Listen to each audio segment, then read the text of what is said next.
Bueno, buenos días, buenas tardes, buenas noches, buenas madrugadas, dependiendo de la hora que están viendo este video. La idea de la clase va a ser explicar la Revolución Mexicana, con lo cual tenemos un enorme problema por delante.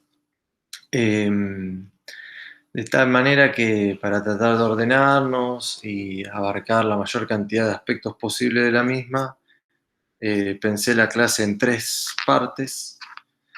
La primera vamos a tratar de dilucidar cuáles son los principales conflictos estructurales, coyunturales que enfrenta y explican el estallido de la Revolución Mexicana. En una segunda parte vamos a tratar de ver cómo se explica la enorme movilización rural que provocó la revolución. Y en la tercera parte nos vamos a tratar de dedicar a tratar de comprender por qué algunos líderes terminaron triunfando sobre otros, es decir, cuáles fueron las relaciones entre los liderazgos y los sectores que se movilizaron durante la revolución, ¿sí? Aprovecharemos a su vez estas 3 etapas para ir contando cronológicamente la revolución. Antes de comenzar, algunas cuestiones sobre la bibliografía. Ustedes tienen una bibliografía que es ya más bien clásica, de autores que son especialistas en la Revolución Mexicana, principalmente los 4 que están acá abajo, ¿sí? Katz, Knight, Tutino y Warman, y tienen un texto que es más bien general sobre las revoluciones de América Latina, que van a ver, que tomamos un capítulo de cada uno, que es el de Mires, que por ahí es el de más sencilla lectura es, porque justamente tiene una mirada más cronológica y procesual, mientras los otros intentan analizar algunas cuestiones más puntuales, como pueden ser el de Tutino y Knight, el de Tutino a explicar la violencia agraria, y el de Knight las relaciones entre líderes y sujetos campesinos. Y finalmente tienen los textos de Katz y Warman, que analizan el de Katz principalmente el villismo y el de Warman el zapatismo, ¿sí? Les sugiero que arranquen leyendo Mires, que les va a dar una mirada general del proceso, y luego si avancen sobre el resto, ahí mi sugerencia sería Mires, Tutino, Knight, Katz y Warman, o Warman y Katz, pero bueno, ustedes elijan como prefieren hacerlo. Comencemos presentando algunas cuestiones sobre la Revolución Mexicana. La Revolución Mexicana tiene algunas particularidades que son interesantes de advertir, tanto a nivel internacional como propiamente sobre lo que implica en la historia de México. En términos mundiales, es la primera gran revolución de un siglo que está bastante signado por la revolución, principalmente en los llamados países subdesarrollados o del tercer mundo o en vías de desarrollo o no industriales, ¿sí? Como ustedes saben, a lo largo del siglo XX hubo varias, pero estaríamos en presencia de una insurrección campesina en un país occidental y por lo que tenemos entendido sería la mayor insurrección de un país occidental, ¿no? A su vez es anterior a la Revolución Rusa e implicó esto, obviamente, las cifras acá son muy, muy peligrosas, pero implicó la movilización de unos varios millones de personas, y una movilización que se extendió en el tiempo durante muchos años. Por lo menos 7 años México estuvo en un nivel de convulsión y de movilización política muy fuerte. Se calcula que los muertos de la Revolución Mexicana fueron de aproximadamente 1 millón de personas, en una población de México que, si no recuerdo mal, alcanzaba los 13, 14 millones de personas, ¿sí? Así que estamos hablando de casi un décimo de la población que sufrió en la revolución, ¿sí? Es decir, estamos en presencia de una revolución extremadamente intensa y que implicó la movilización de casi todos los sectores de la población. Segunda cuestión a destacar, esta fue más a nivel de situar a la Revolución Mexicana en un contexto internacional,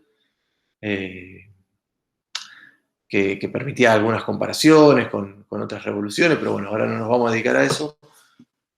Decía que la otra cuestión es significar la revolución en la historia mexicana, y ahí sí me gustaría tener en cuenta dos cuestiones, por lo menos de las múltiples que se pueden establecer.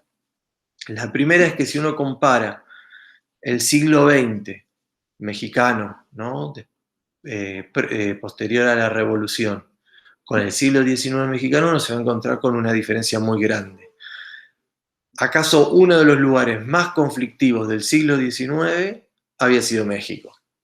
México sufrió la inestabilidad política crónica, una historia marcada por alzamientos, pronunciamientos, como le llaman los mexicanos, elecciones, pronunciamientos, elecciones, pronunciamientos, perdón, elecciones, que implicaron más de 50 presidentes en muy poco tiempo, y recuerden que más o menos desde la declaración de la independencia a mediados de los 20 hasta a mediados de los 70, que asume Porfirio Díaz, tenemos en 50 años casi un presidente por año. ¿Sí? En el medio tenemos una invasión extranjera, la invasión francesa, con Maximiliano de Austria, y también la pérdida, la guerra contra Texas, con la cual México pierde más de la mitad de su territorio, todo lo que es la California, Baja California, Texas, etc. ¿Sí? Esto ya lo vieron en otro momento con Raúl, así que no me extiendo. Ahora, si yo lo comparo con el siglo XX, la revolución en definitiva, y esta es una de las cosas que tenemos que explicar, va a generar un sistema político que se va a consolidar en los años 30, y México, si uno mira el resto de Latinoamérica, es acaso uno de los países con mayor estabilidad política. Con dos particularidades que, vistos desde el Cono Sur, son muy llamativas, muy llamativas. Una, no sufre ningún golpe de Estado, no hay dictaduras en México a lo largo del siglo XX. Es más, la buena parte de los perseguidos por las dictaduras del Cono Sur se refugiaron en México. Y en gran medida esto se debió a lograr la subordinación de las Fuerzas Armadas al poder civil. Algo muy difícil de lograr en el Cono Sur. ¿Sí? Entonces, evidentemente la revolución resolvió por un buen tiempo el tema de la inestabilidad política en México. Hay muchas cuestiones para nombrar, y lo vamos a trabajar no solo en esta clase, sino en las sucesivas, cuando veamos cómo luego de los años 30 hay un proceso político, social, económico, cultural, liderado por Lázaro Cárdenas, que es el heredero del proceso revolucionario y la consolidación de un nuevo México. Pero una de las cuestiones que en gran medida logra la revolución y permite una cierta estabilidad es construir un nuevo mito nacional. Eso que hablaba Oslak, es decir, lograr internalizar una identidad colectiva. Y pensando cómo tratar de transmitir esta idea, se me ocurrió buscar una cosita que lo muestra claramente, que son los billetes de México, ¿no? Los billetes de México no están ordenados en este orden, no por valor. El primero sería el que está Zapata, ¿sí? El de 10, después Benito Juárez, el de 20, bueno, 50, etc. Sino que los ordené por, acaso, solamente en los billetes. Esto se puede ver en un montón de cuestiones culturales de México, pero en los billetes muchas veces los estados logran expresar su panteón nacional. Y fíjense, por un lado tenemos el pasado indígena, azteca, con Cuauhtémoc, el último Tlatoani resistente a la conquista, ¿sí? El pasado indígena,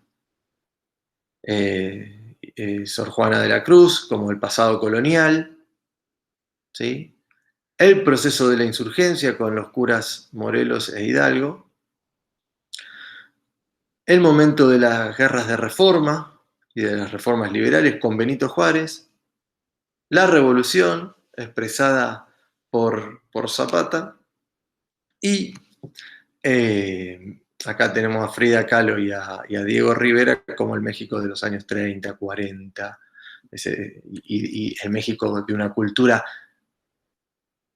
que expresan estos artistas, que es tan rica como ese pasado mexicano, que incluye no solo lo indígena, sino también lo colonial, ¿sí? Es decir, lo que va a crear la revolución es un México como una nación mestiza, un nuevo mito nacional de enorme potencia que incorpora, como charlamos en la otra clase para el caso del Perú, que no fue tan exitoso como el de México, por cierto, al indígena como mestizo, ¿sí? Es decir, la idea de, como se expresó en los años 20 en México, la raza cósmica, ¿no? Una fusión entre tanto el pasado hispánico como el pasado indígena, y eso sería la expresión de la mexicanidad. Bien, ténganlo en cuenta esto cuando piensen en cualquier expresión cultural de México, porque ahí en esta cuestión hay una potencia muy grande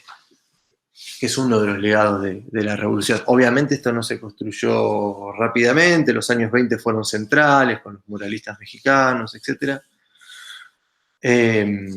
Pero en definitiva hay una enorme capacidad tanto de la dirigencia mexicana como de los sectores populares en esa cuestión más dialógica que hablábamos el otro día, de la construcción de un mito nacional, de lograr incluir al grueso de la población mexicana en ese relato nacional. Bueno, presentado esto, vayámonos a ver algunas cuestiones que estaría bueno pensar cuando hablamos de la Revolución Mexicana. Una de las cuestiones que se van a encontrar en el texto es el tema de cuándo comienza y cuándo termina la revolución. Acá no hay consenso para nada, ¿sí? Por el contrario, esto está en fuerte debate, y hoy ya no tanto, ¿no? Pero en su momento es muy intenso. Ustedes piensen que, como traté de mostrarles antes, tenemos un Estado mexicano que se considera el heredero del proceso revolucionario, ¿sí? Con lo cual hay una historia oficial de la revolución, y justamente esa historia oficial de la revolución arrancaría, la manera de pensar la revolución es bien en el tiempo corto, ¿no? Iría de 1910 con el levantamiento de Madero, ya lo vamos a ver, hasta su fin, que es el establecimiento de una nueva constitución en 1917. Sin embargo, hay varios autores, ustedes tienen algunos en la bibliografía, yo acá les nombré algún otro, que plantean el problema de la Revolución Mexicana con un horizonte temporal muchísimo más amplio. Un ejemplo es el de Mires, ¿sí? Mires toma como inicio de la revolución la memoria histórica de los protagonistas, ¿sí? Es decir, cómo los protagonistas pensaron los problemas que estaba poniendo en juego la revolución.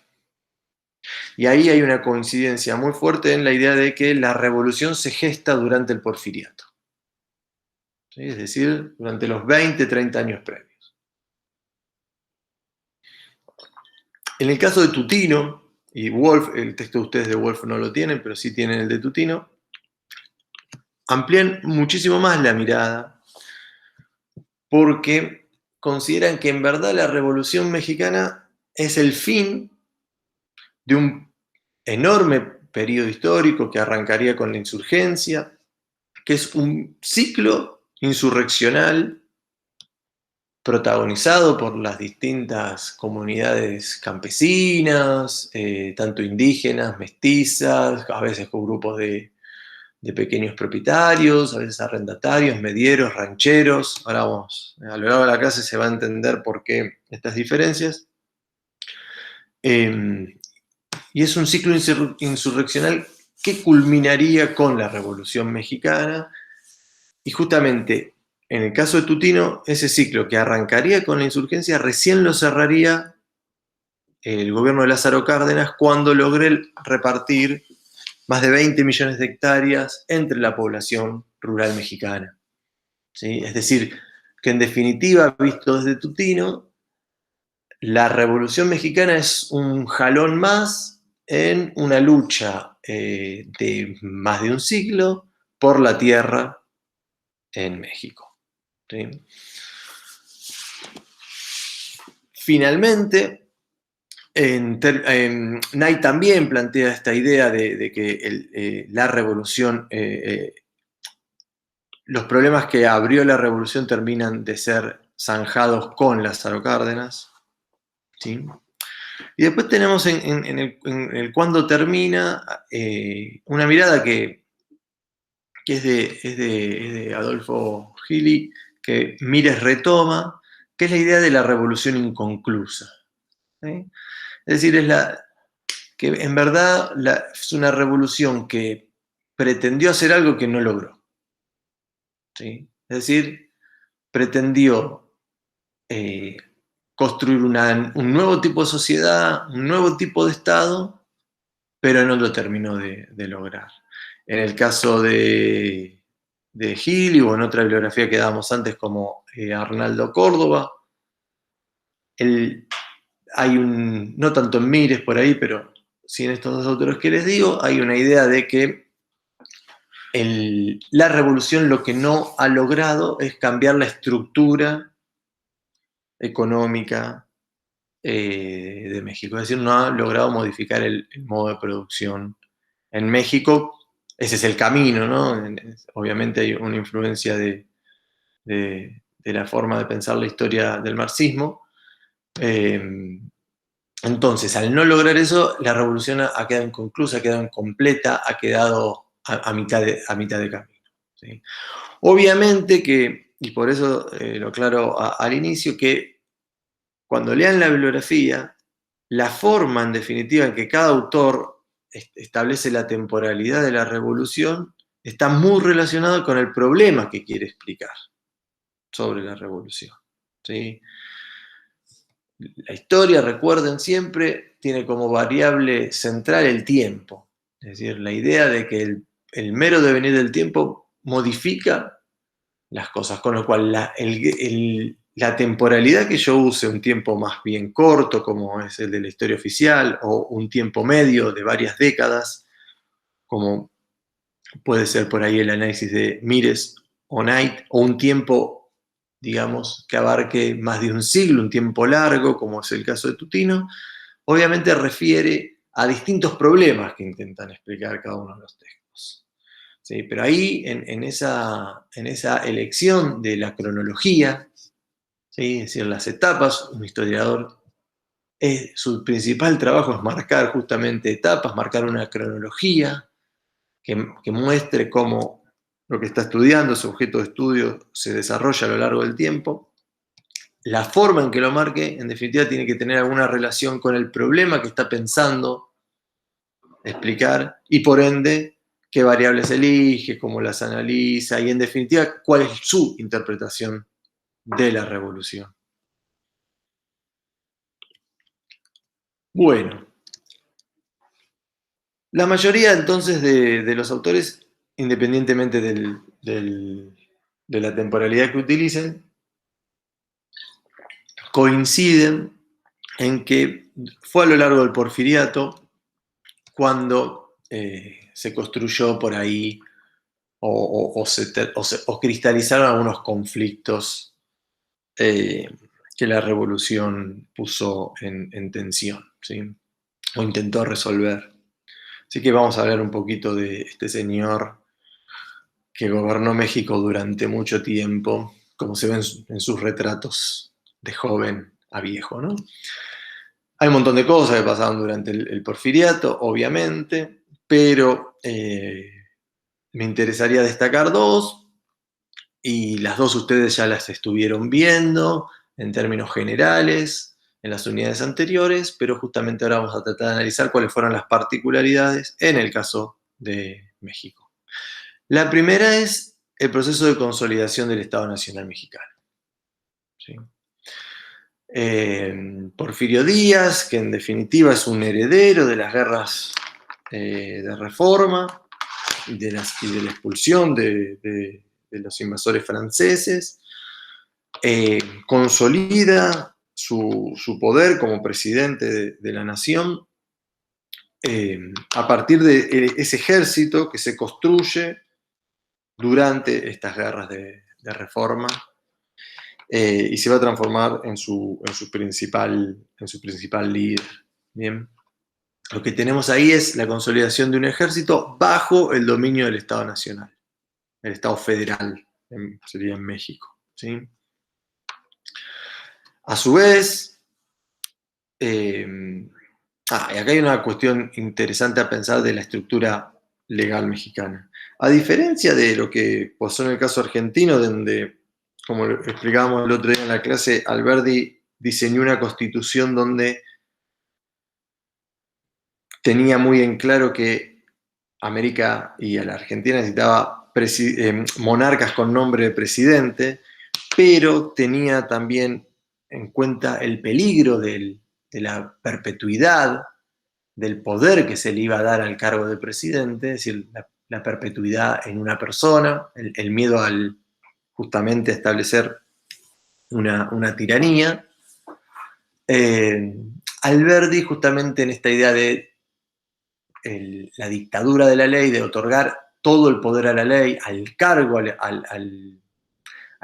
de presidente, no a la persona, estableció en la Constitución una cuestión clave, que fue la no posibilidad de la reelección. Ustedes saben que la reelección en nuestro país recién fue posible por la reforma del 49. Sí, hasta ese momento no hubo una reelección de ningún presidente porque no se podía. Esto provocaba necesariamente la rotación en el cargo, independientemente de si provenían o no de los mismos grupos sociales, etcétera, o se repetían en el cargo, como fue en el caso de la Argentina de Roca, ¿no? Ahora, la Constitución mexicana no tenía esto y Porfirio Díaz logró su reelección durante 7 periodos consecutivos. ¿Sí? Obviamente, esto se transformó en un orden que si bien, al igual que el caso argentino, era oligárquico en términos, digamos, de la participación del resto de la población y el control que ejercía un grupo social de los mecanismos políticos y de la sucesión del presidente, en el caso de México tuvo una fuerte característica personalista. ¿Sí? Entonces, Porfirio Díaz se terminó transformando en una especie de, como decía Alberdi, en definitiva, un monarca, ¿no? Donde la gran parte de las decisiones, en definitiva, dependían obviamente de su voluntad,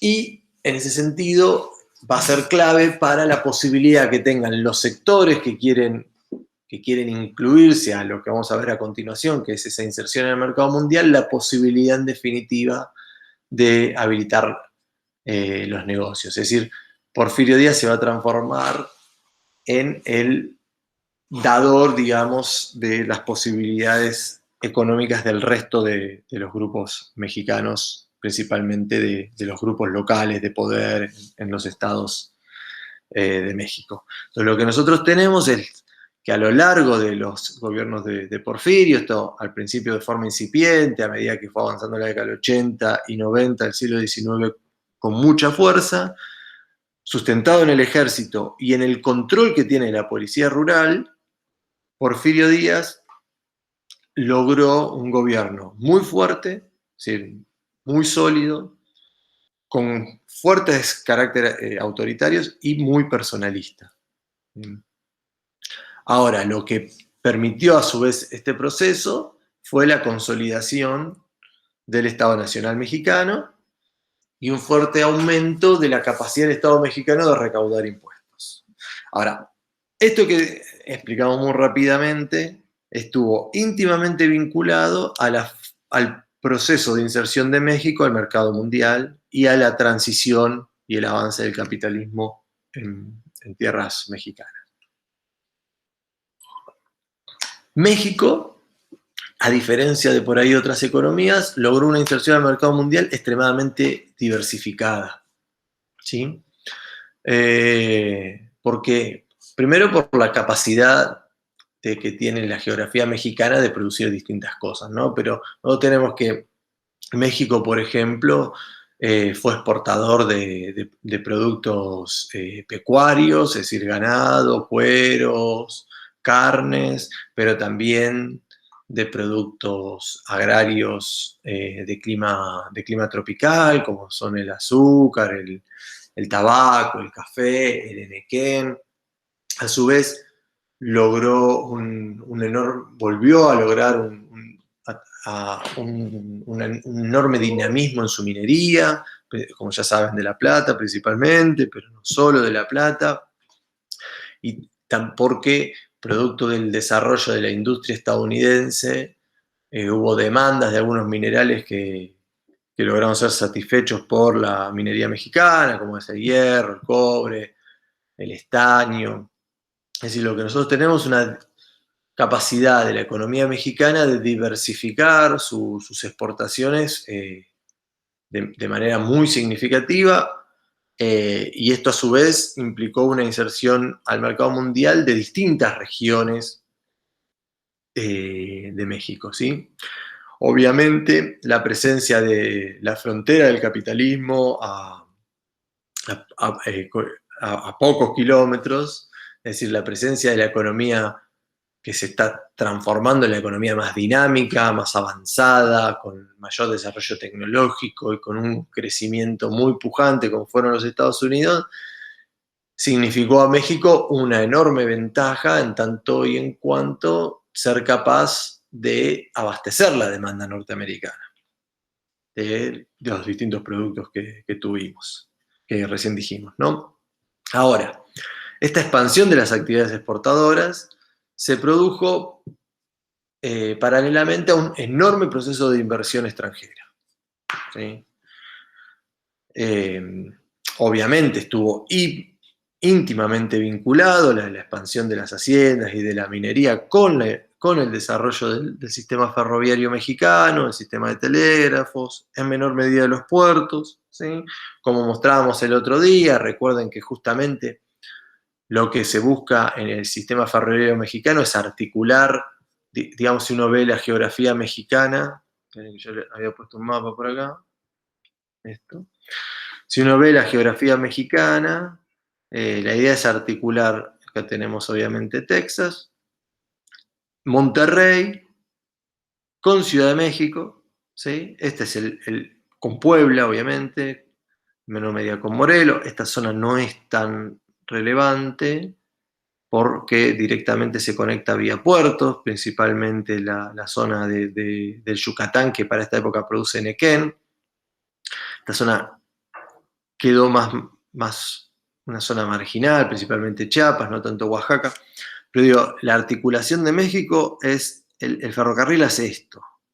Y después hace de acá para acá, ¿sí? Que están el puerto de Veracruz y el puerto de Acapulco, ¿sí? Podríamos decir que es como una especie de cruz invertida, ¿no? Este es el trayecto de México. Obviamente con la conexión al resto, pero el grueso es conectar el centro de México y el norte de México con la economía estadounidense. Otra ventaja de México, obviamente, es la presencia de un litoral marítimo enorme, bien, tanto en el Atlántico como en el Pacífico. ¿Sí? Esto le da a México algunas ventajas en comparación con otros países en su inserción al mercado mundial. Pero que nosotros tenemos un profundo avance del capitalismo porque hay que reorganizar las economías, como vimos antes, para poder, digamos, explotar las actividades que demanda el mercado mundial. Ahora, ¿esto qué provocó? provocó un montón de cosas, ¿no? Pero dos cosas son muy significativas. Uno es el avance de la propiedad privada sobre dos grandes tipos de tierra. Uno sobre la tierra comunal indígena en el centro-sur, ¿sí? En la zona, digamos, que mostrábamos recién en el mapa, en la zona de Morelos, en la zona de Guerrero, en la zona de Chiapas, en Chiapas menor medida en la zona de Oaxaca, ¿sí? Esto después lo vamos a describir con mayor detalle, ¿sí? Y después sobre los indígenas no sometidos, es decir, en la zona norte, en la zona de la frontera con California, sería esta zona, está el mapita, no sé. Acá, esta zona de Sonora, de Chihuahua, acá habitaban los apaches y los yaquis, y toda esta zona es una zona de colonización reciente, lo que Cardoso y Brignoli le llamaban, digamos, ocupación de tierras vacías, ¿sí? Entonces da no solo un avance sobre la tierra comunal, sino un avance sobre la tierra no producida, sino ocupada, no producida, digamos, con la agricultura y la ganadería, sino ocupada por poblaciones indígenas, generalmente nómades. Entonces, lo que nosotros tenemos durante el porfiriato es la consolidación del Estado Nacional y en paralelo la consolidación de una economía capitalista, ¿sí? Y viceversa. Obviamente, la capacidad exportadora de México también le permitieron al Estado mexicano un aumento en su recaudación fiscal. En ese proceso de tanto de consolidación del Estado mexicano como de consolidación de una economía capitalista, lo que tenemos, y que se articula obviamente con y se subordina en definitiva a la figura de Porfirio Díaz, la conformación de un grupo dominante a escala nacional, ¿sí? Es decir, grupos que ven en el rumbo que está dando Porfirio Díaz y su élite letrada, los que fueron conocidos como los científicos, digamos, que ven entonces en Porfirio y en los científicos, en el rubro que él está dando, no solo una confianza y una solidaridad hacia ese proyecto, sino unos enormes beneficios, ¿sí? Justamente, ¿quiénes son los que apoyan en las distintas regiones que se logran insertar al mercado mundial? ¿Qué sectores sociales son? Bueno, obviamente hacendados, terratenientes, mineros, grandes comerciantes, inversores en distintas actividades, como puede ser, por ejemplo, la inversión inmobiliaria, la especulación sobre los terrenos por donde iba a pasar el ferrocarril. Obviamente eso está hiper relacionado con la conformación de grupos políticos locales que dominan cada uno de los estados. Entonces lo que nosotros tenemos es una articulación entre estados. Recuerden que en México el nombre oficial es Estados Unidos Mexicanos. Los estados en México son lo que nosotros acá llamamos las provincias. Los distintos grupos dominantes estatales de México, es decir, de los estados federados, digamos, se logran vincular de una nueva manera, producto del desarrollo de las vías férreas, de la inserción al mercado mundial, conformándose en una clase dominante a nivel nacional que tiene un claro liderazgo, que es el de Porfirio Díaz, ¿sí? En definitiva, la alianza, si la llevamos a su, digamos, cuestión elemental, la alianza es apoyo político a cambio de posibilidad de negocios, ¿sí? Y en eso sí es clave Porfirio Díaz. En definitiva, cualquier enfrentamiento con Porfirio Díaz implicaba necesariamente una pérdida de la posibilidad de acceder a nuevas capacidades económicas para reproducir el capital. Bueno, dicho esto, entonces, tres características básicas del porfiriato: centralización del poder, es decir, consolidación del Estado Nacional, desarrollo de una economía capitalista y formación de un grupo dominante nacional. Ahora, este periodo de enorme crecimiento de la economía mexicana, si uno lo mira por PBI, la economía mexicana crece sostenidamente, pero se da con una particularidad que es un crecimiento con aumento de la desigualdad y de la pobreza.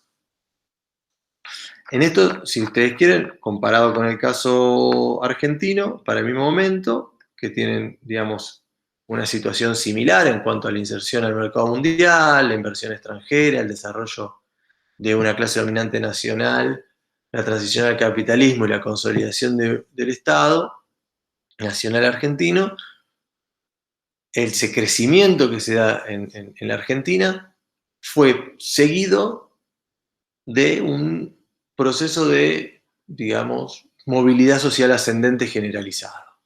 ¿Sí? Obviamente con desigualdades, pero donde el tipo de sociedad, principalmente una sociedad poco poblada, y el enorme crecimiento que tiene la economía argentina, principalmente el de la región pampeana, mediante la inserción al mercado mundial, permite, obviamente, mayores oportunidades que en el caso mexicano. En el caso mexicano, por el contrario, lo que nosotros tenemos es un fuerte aumento de la desigualdad y de la pobreza, y esto está íntimamente relacionado con las características de la sociedad, que es una sociedad predominantemente campesina.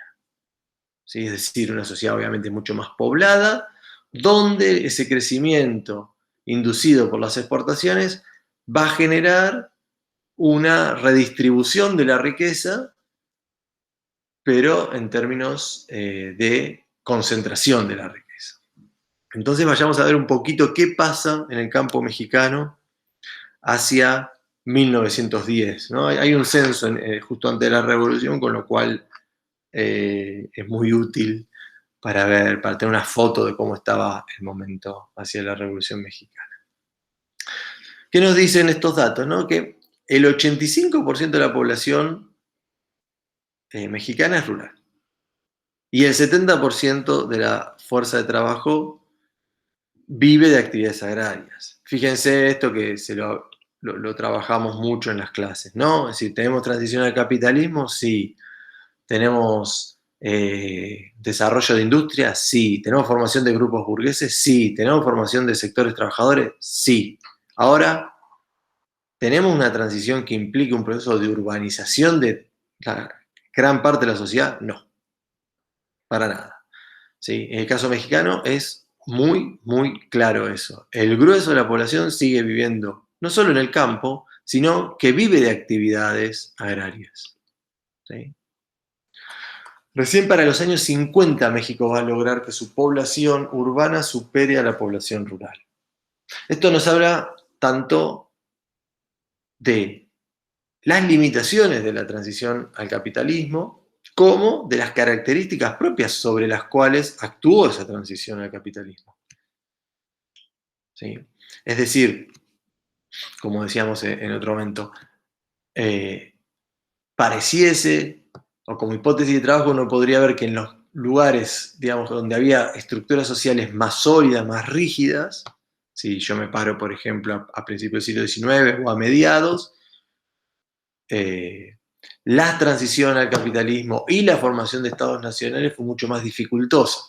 Por el contrario, en los lugares que eran más recientes, que poblacionalmente eran más débiles, que sus estructuras sociales eran más nuevas, eso parece haber sido mucho más sencillo. ¿Sí? Bueno, justamente el caso mexicano nos da un ejemplo de eso. Sigamos con los datos entonces del campo mexicano. El 85% de la población en México que vive en zonas rurales tiene una característica. Perdón, del 85% que viven en las zonas rurales hay algunas características muy interesantes para ver. El 15 de ese 85 vive en los límites de las grandes haciendas, es decir, son los que se conocen como peones encasillados. Generalmente, algunas haciendas son tan grandes que tienen pueblos adentro, capillas.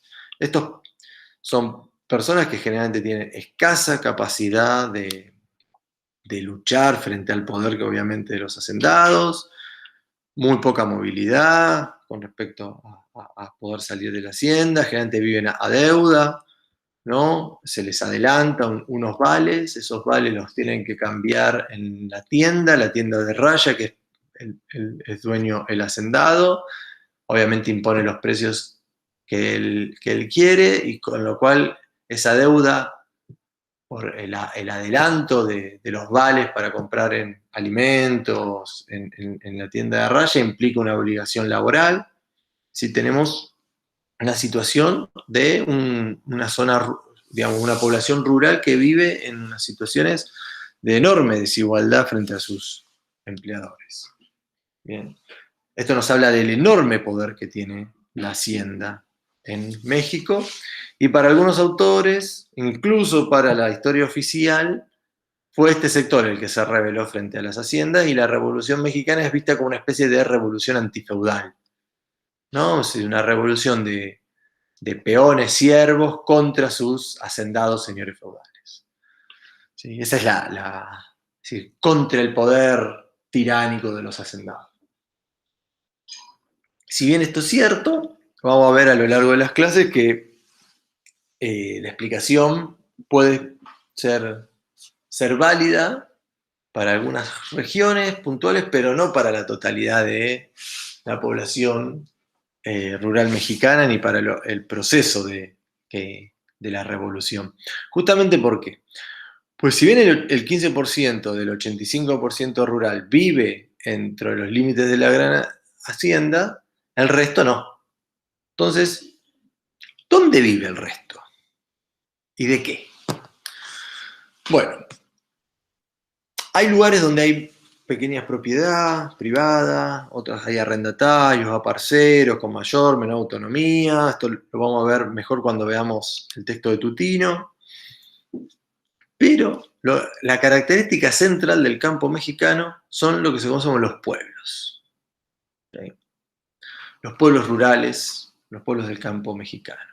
Como yo les pongo ahí, esto es muy difícil de calcular por las dimensiones que tienen, pero se calculan en unos 13.500, ahí puse 13.700 pueblos rurales hacia 1910. Ahora, de estos pueblos hay una enorme diferencia entre dos tipos. Uno son los que tienen estatutos jurídicos. ¿Qué significa que tienen estatutos jurídicos? Que son reconocidos por los estados federales, como por el Estado Nacional.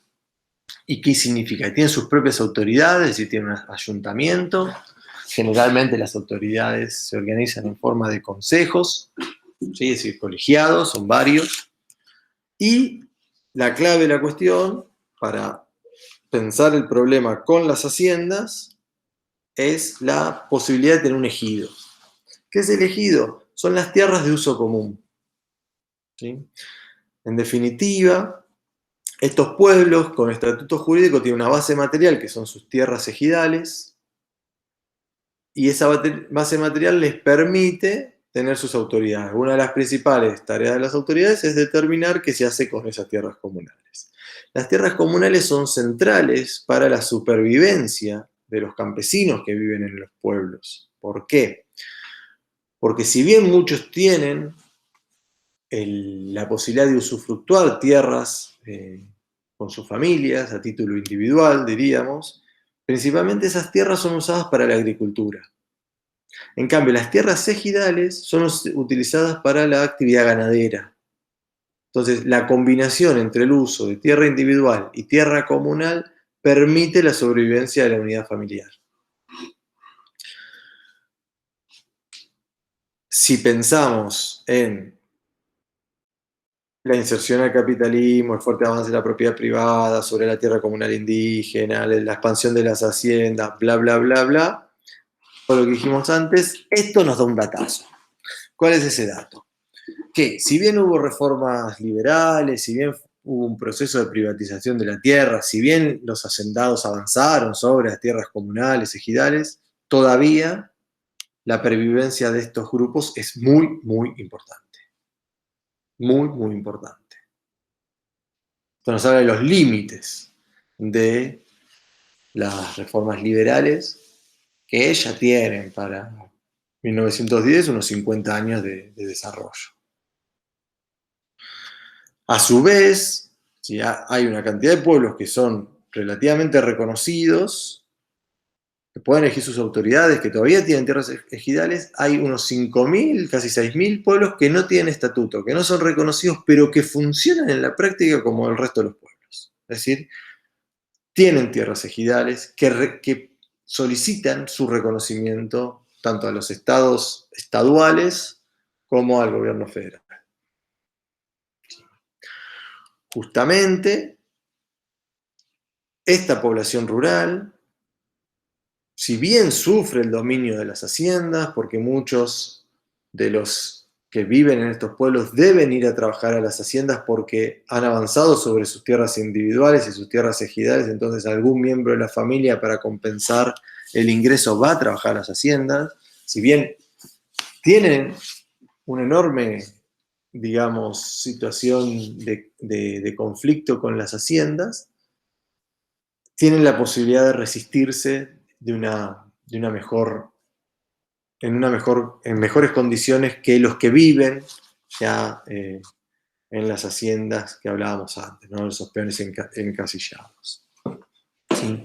Justamente lo que tenemos desde las leyes de reforma, es más, si quieren lo podemos ir hacia al periodo colonial, pero no es el caso, pero lo que tenemos desde las leyes de reforma en adelante es la lucha, principalmente legal, presentándose en los distintos, en las distintas juzgados y cortes para defender justamente la existencia del pueblo.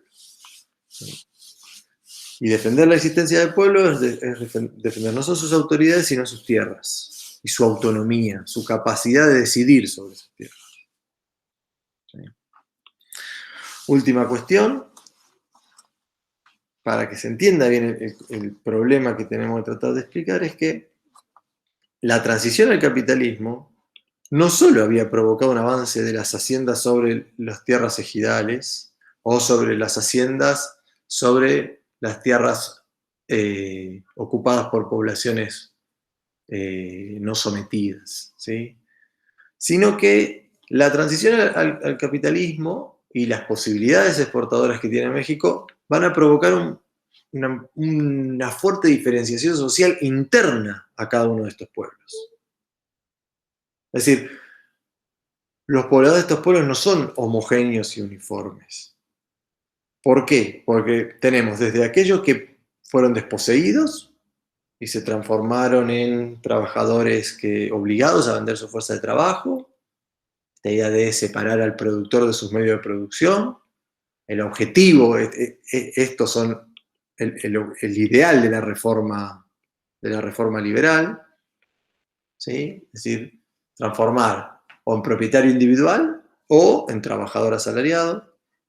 Entonces tenemos un sector que, diríamos, pierde como en la guerra, pero también hay otro sector, principalmente en algunas regiones de México, en el centro norte, después lo vamos a estudiar con más detalle, que logran, digamos, transformarse en pequeños y medianos productores que venden para el mercado, tanto para el mercado interno en la mayoría de los casos, y en algunos casos también para el mercado externo, con lo cual tenemos un proceso de enriquecimiento de estos grupos, y un sector que podríamos decir que todavía logra mantener su producción para la autosubsistencia, pero que combina la producción mercantil. Es decir, dentro de estos pueblos no solo hay una diferenciación entre los que tienen estatuto jurídico y los que no solo había una diferenciación entre la población rural que vivía en las haciendas y en los pueblos, sino también que tenemos un proceso de diferenciación propio de la transición al capitalismo. Es decir, lo que traté de explicarles hasta acá es el conflicto estructural de la Revolución Mexicana. ¿Cuál sería ese conflicto estructural? El conflicto agrario, es decir, el conflicto por la tierra. Tanto por sus formas de propiedad, la lucha tierra ejidal versus tierra privada, como la lucha entre pueblos y haciendas, haciendas y peones, ¿sí? Pequeños y medianos propietarios, población que vive para autosubsistencia, contra haciendas, como los conflictos internos que genera la vida, la propia diferenciación social de la población rural. Este es el conflicto estructural. Sin embargo, la revolución no arranca por acá. ¿Sí? Así que todo lo que han escuchado va a servir para un segundo momento, porque hay que tener muy en cuenta este conflicto estructural para entender cómo se van a desencadenar los conflictos posteriores a la revolución, más que posteriores, durante la revolución. Es decir, esta estructura social y estos conflictos producto del avance del capitalismo y del Estado Nacional sobre las propiedades comunales y las propiedades individuales de miles y millones de campesinos mexicanos es el conflicto estructural que atraviesa la revolución.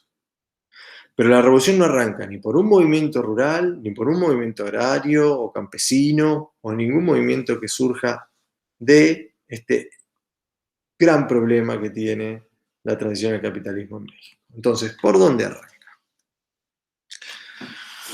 Bueno, a este conflicto estructural se le suma una coyuntura crítica y una crisis política. ¿Sí? La coyuntura crítica está dada por dos hechos económicos tremendos. El primero es la crisis de 1907, que es la crisis de la bolsa de Nueva York. ¿Sí? Este es un crack de la bolsa, es decir, un boom bursátil previamente, la formación de una burbuja especulativa y su culminación de forma abrupta, que provoca lo que provoca cualquier crisis bursátil, ¿sí?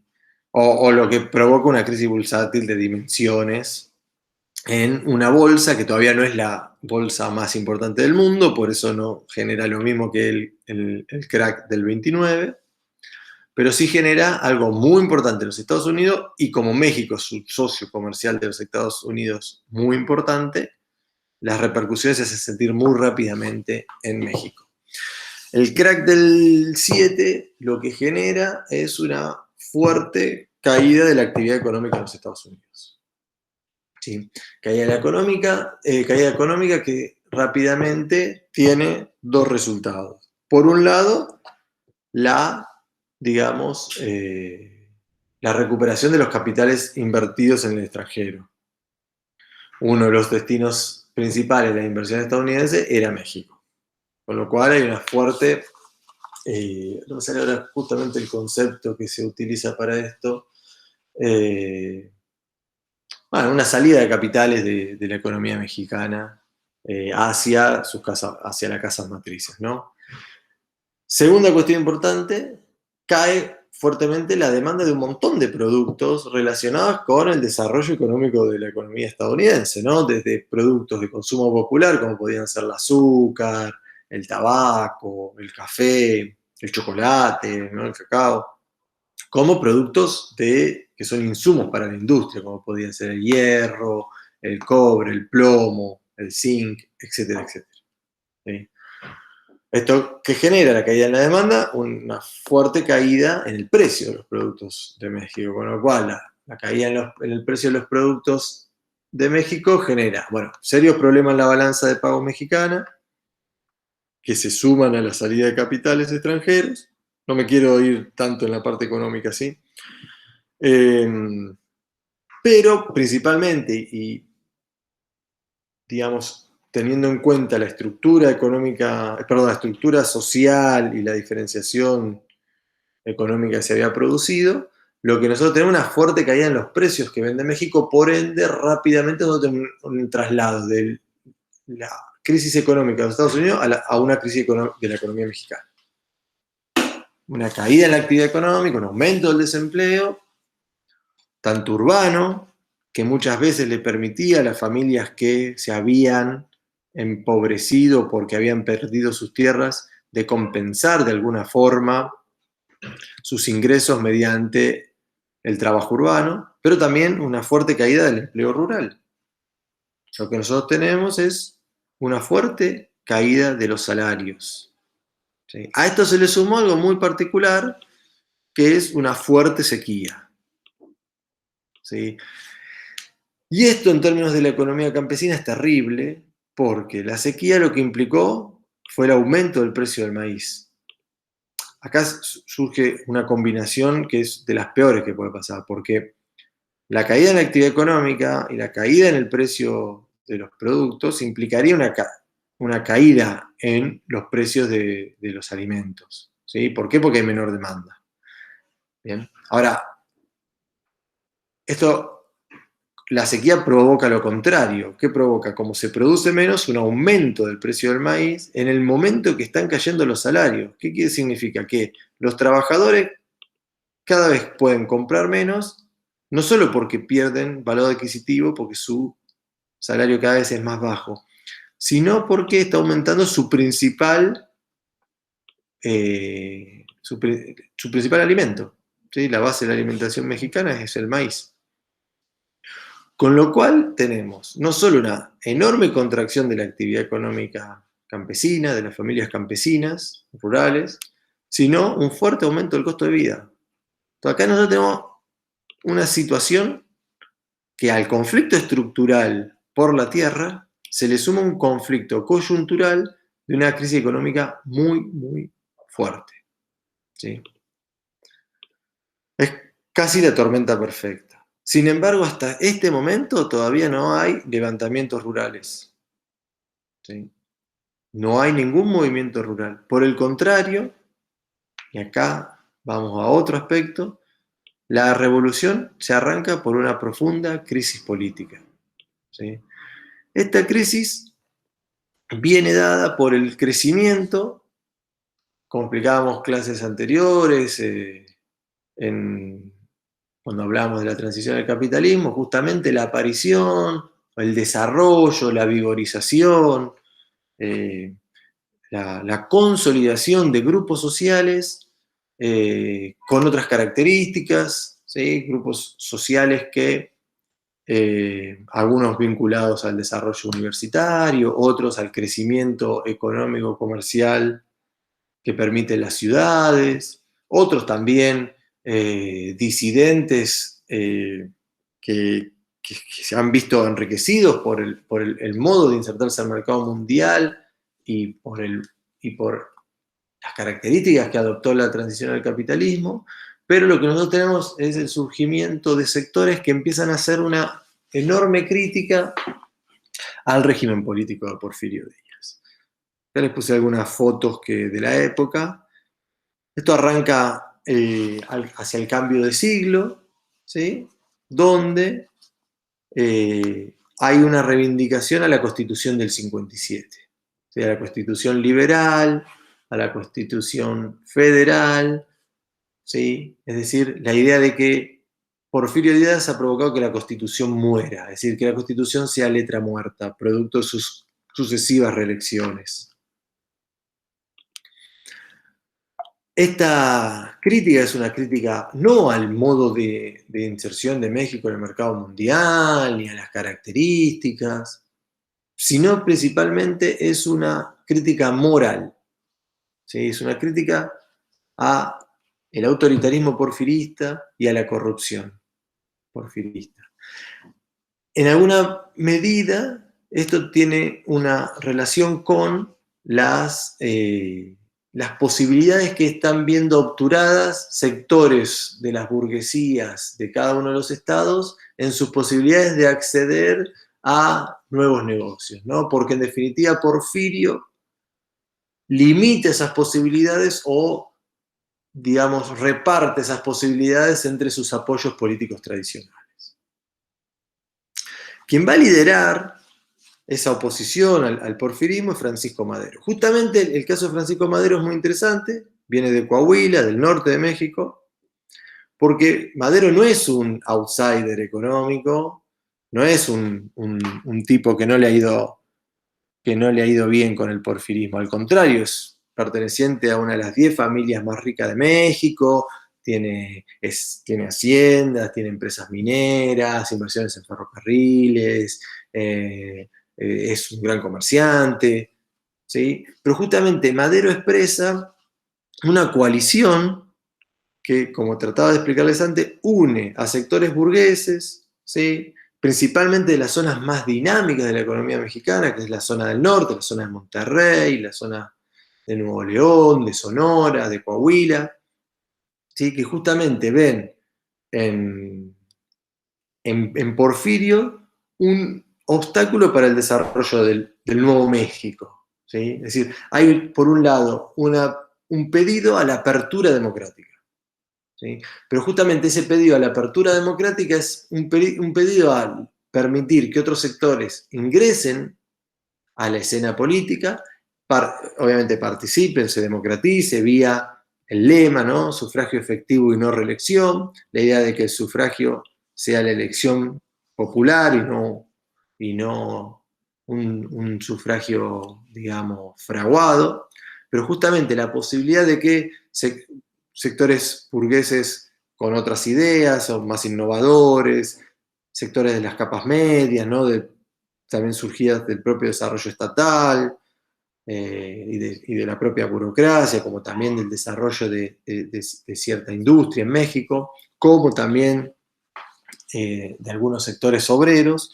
Lo que buscan justamente es democratizar México, acceder a cargos políticos, en definitiva, digamos, la posibilidad de, vía esos cargos políticos, también acceder a mayores posibilidades de la reproducción de su propio capital. Es decir, ven en el autoritarismo de Porfirio una limitación. En la concentración de la tierra, otra limitación de permitir un México mucho más competitivo, mucho más dinámico, mucho más avanzado. Ahí el modelo son los Estados Unidos, obviamente, donde tienen un desarrollo de un mercado interno mucho más rico.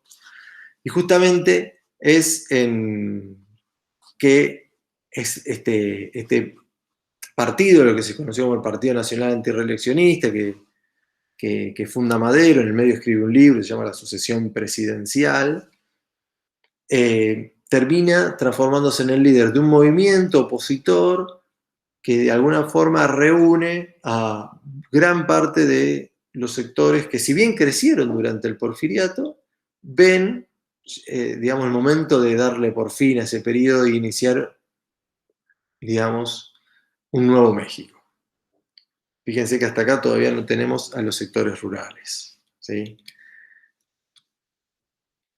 Entonces, dentro de este proyecto de democratizar el país, el Partido Antirreeleccionista propone, bueno, como dijimos, elecciones libres, el desarrollo de una educación estatal, legislación laboral, controlar la corrupción y limitar las acciones de capital extranjero, principalmente para permitir el desarrollo de capital nacional. Esto es muy interesante en la zona del norte de México, donde se desarrolla un polo industrial que hasta exporta a los Estados Unidos.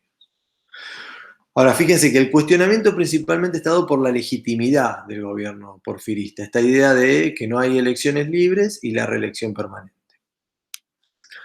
Es este grupo, y no este grupo político, surgido en una crisis, en una coyuntura muy crítica, pero que es una crisis de sucesión política, meramente, de grupos dominantes, los que inician el proceso revolucionario y no, como decíamos antes, ese conflicto estructural. Pero el conflicto estructural obviamente se va a colar. Y ahí ya nos metemos en la cronología más fina. Bien, en 1910, Madero confirma su candidatura a presidente, pero llegado al momento de las elecciones, es encarcelado, ¿sí? Justamente, Porfirio Díaz dice: acá no democratizamos nada, se hacen las elecciones son fraudulentas, triunfa Porfirio Díaz, ¿sí? Y hasta ese momento la situación parecía controlada. Sin embargo, en octubre Madero logra fugarse, se fuga a Texas, donde lanza el famoso Plan de San Luis de Potosí. ¿Sí? El Plan de San Luis de Potosí tiene varios números, un pronunciamiento, algo típico en la historia mexicana, la idea de un pronunciamiento armado, argumentado, donde la argumentación busca una legitimidad. Esa legitimidad, ¿dónde está dada? Justamente en que las elecciones fueron fraudulentas y donde el principal líder opositor no se le ha permitido presentarse. Ahora, en el medio del Plan de San Luis de Potosí, Madero lanza un llamado a la población mexicana a levantarse en armas contra Porfirio Díaz y pone día y fecha. ¿Sí? Ahora no me lo acuerdo exactamente cuál era el día y la fecha. Y en el medio dice, levántense mexicanos, tomen las armas contra Porfirio Díaz, y en el medio promete varias cuestiones, ¿no? Promete legislación laboral, pero entre otras cosas, promete restituir las tierras expropiadas. Y acá está la clave de la cuestión. ¿Sí?